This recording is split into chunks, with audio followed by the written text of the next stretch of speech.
Today, new indications for a melanoma drug, an approval in Europe, and highlights from an interview with a thoracic oncologist and immunotherapeutics expert. Welcome to Enclave News Network. I'm Gina Columbus. The FDA has expanded the approval for single-agent Pembrolizumab to include two new melanoma indications. One of the indications is for the frontline treatment of patients with advanced melanoma regardless of BRAF status. The decision was based on a substantial improvement in progression-free and overall survival compared with ipilimumab in the Phase 3 KEYNOTE-006 trial. In total, 834 patients were randomized to receive 10 milligrams per kilogram of pembrolizumab every 3 weeks, 10 milligrams per kilogram of pembrolizumab every 2 weeks, or 4 cycles of ipilimumab 3 milligrams per kilogram every 3 weeks. At a 6-month assessment, the progression-free survival rate with pembrolizumab was 47.3% and 46.4% in the 2- and 3-week arms respectively, compared with 26.5% for the ipilimumab arm. The 1-year overall survival rate was 74.1% for the more frequent pembrolizumab dosing and 68.4% for the less frequent dosing, versus 58.2% for those receiving ipilimumab. The second indication is for the treatment for patients with ipilimumab refractory melanoma.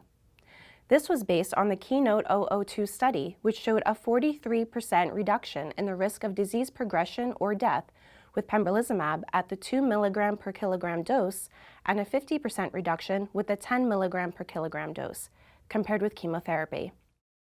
The European Commission has approved T-VEC as a treatment for adult patients with unresectable stage 3B, 3C, or stage 4 M1A melanoma that has not spread to the bone, brain, lung, or other viscera based on the Phase 3 OPTIM study.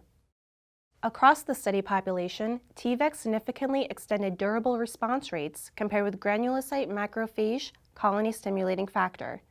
The durable response rates were 16.3% with T-VEC and 2.1% for the control. In the subgroup analyses, differences in durable response rates were more pronounced in patients with less advanced disease, 33% versus 0% in those with stage 3B or C melanoma. In the stage 4 M1A group, the durable response rates were 16% with T-VEC versus 2% with the control. Also in melanoma news, the MEK inhibitor, binimetinib, has shown an improvement in progression-free survival compared with dacarbazine in patients with advanced NRAS mutant melanoma, according to top-line findings from Phase 3 data released by Array BioPharma. In the open-label NEMO trial, binimetinib reduced the risk of progression or death by 38% versus dacarbazine. The primary endpoint of the study was progression-free survival by blinded independent review.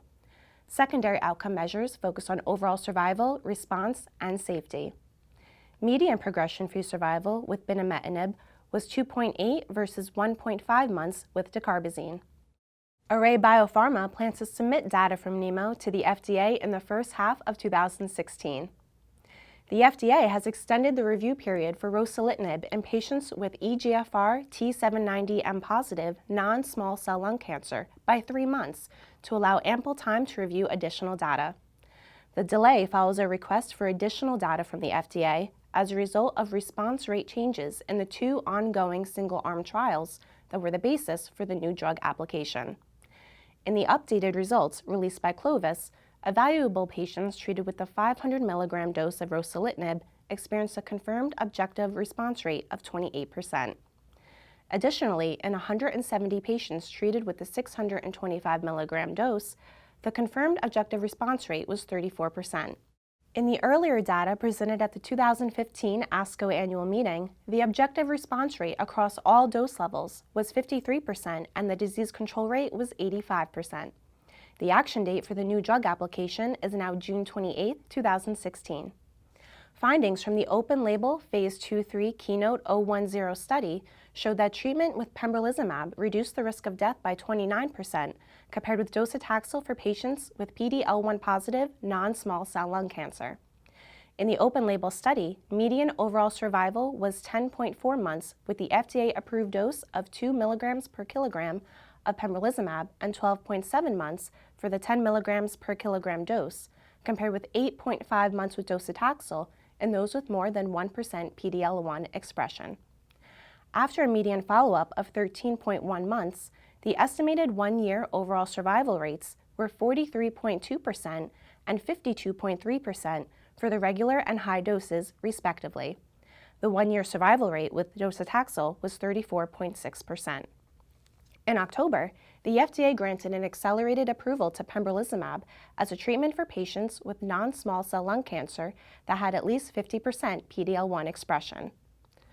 With the availability of 2 PD-1 inhibitors in lung cancer and the ongoing research in PD-L1 inhibitors, Enclave asked lung cancer and immunotherapeutics expert Dr. Naya Rizvi of Columbia University to provide some perspective on the mechanisms of action for these agents. I think that the PD-1 and PD-L1 antibodies are comparable in terms of how they work. The PD-1 antibodies are now approved, nivolumab and pembrolizumab for lung cancer. The PD-L1 antibodies, such as durvalumab and atezolizumab, are in clinical trials, and I think the expectation is that they're likely to be approved in the near future. I think that the way I would anticipate these drugs distinguishing themselves is how they're combined with other things. Durvalumab is being combined with tremelimumab, and that's really a good immunotherapy combination. Similarly, ipilimumab is being combined with nivolumab.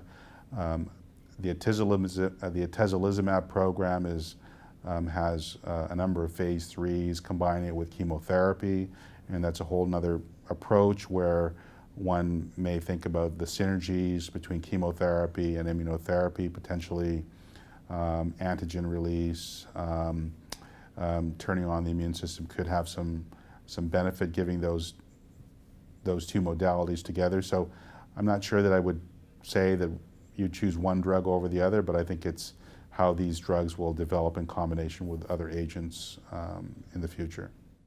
More of this great interview with Dr. Rizvi can be found here on enclave.com. That's all for today. Thank you for watching Enclave News Network. I'm Gina Columbus.